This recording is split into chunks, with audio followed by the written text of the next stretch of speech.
Last year was a promising year for anime.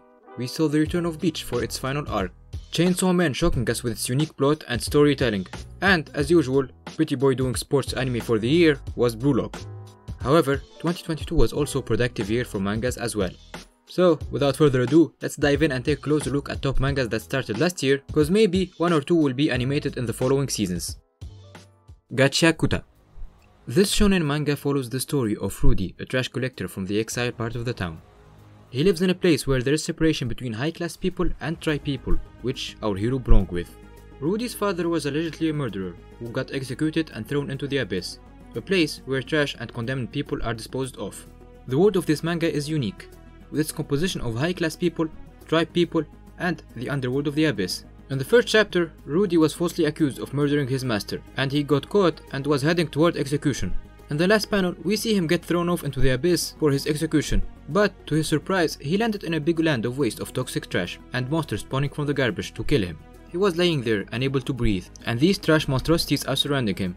Only then, one of the abyss janitors comes and saves him. And at this point, the true potential of this manga begins to shine. Rudy joins the abyss janitors to train and become more powerful until he finds a way to go up to his home and gets his revenge.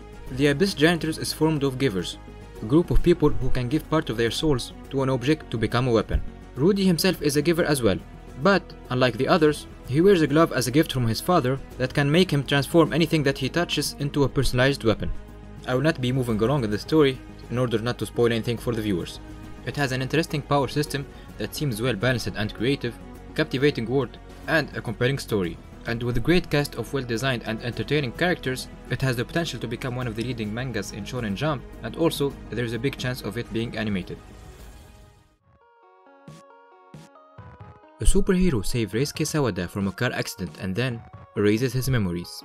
The following day, after he sees her by accident on the street, he remembers how she saved his life and falls in love with her. A cute friendship starts forming between them that turns into a love story, and by the end of the first chapter, they get married and bring a kid to life. Kareri, the superhero, is an EarthChild. Basically, the Earth granted her telekinesis power like flying and controlling objects through her mind like Darth Vader. But beside that, she is a regular woman with a regular body. When she was saving the Earth from a planet-destroying meteor, she has an accident, and the new father Sawada have to take care of the baby by just himself, after he just discovered that his son developed a telekinesis power just like his mother. Now he has to teach his son to control his power and not hurt others under the supervision of the government.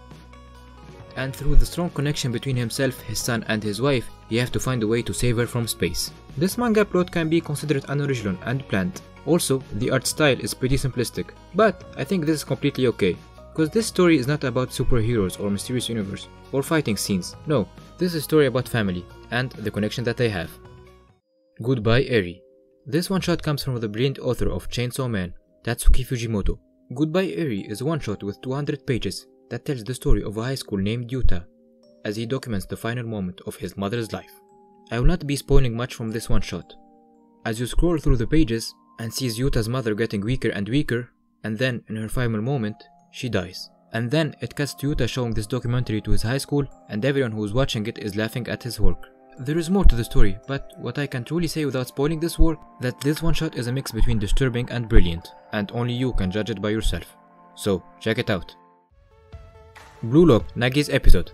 This manga is a spin-off that tells the story of the Blue Lock from the point of view of Nagi and Ryo. It starts from the moment when Ryo met Nagi in school, and he starts to persuade him to play football together, until the events of the Blue Lock.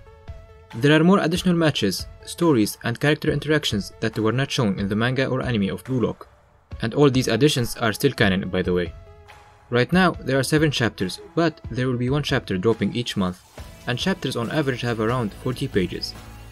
The quality and the artwork of this manga is on par with the original one. Therefore, even if you watched the anime or read the manga, you can give this one a try. Gokurakugai. This manga started recently, but it's worth checking out, and it will probably continue for at least 50 more chapters. The story follows Tao and Alma, a lovable and funny pair who make their living in the sleazy underground of a bustling red light district. When they're not collecting bribes to hide scandalous pictures, they're putting an end to evil monsters roaming the city and helping any innocent with problems that need solving. The world in this manga have a human and beast living together. Also, there are these evil monsters called manga, which are a resurrection of dead humans and animals. These manga function on human blood and they are the main villain of this story. The protagonist himself is actually half human, half manga, and he uses his blood to fight, which is a common trope in shonen manga, being half human and half the enemies that you are fighting. The artwork is polished, with a beautiful synergy between full-page panels and small panels to showcase high-action fighting scenes. The mangaka also paid attention to the background of many scenes, bringing the atmosphere of the story to life. The only bad thing I can say about this manga is that there is only one chapter each month, and right now there are only 7 chapters released. If you decide to read this manga, I would recommend to check out the original publishing of the story as a one-shot back in 2020, so you can experience the original concept of the story.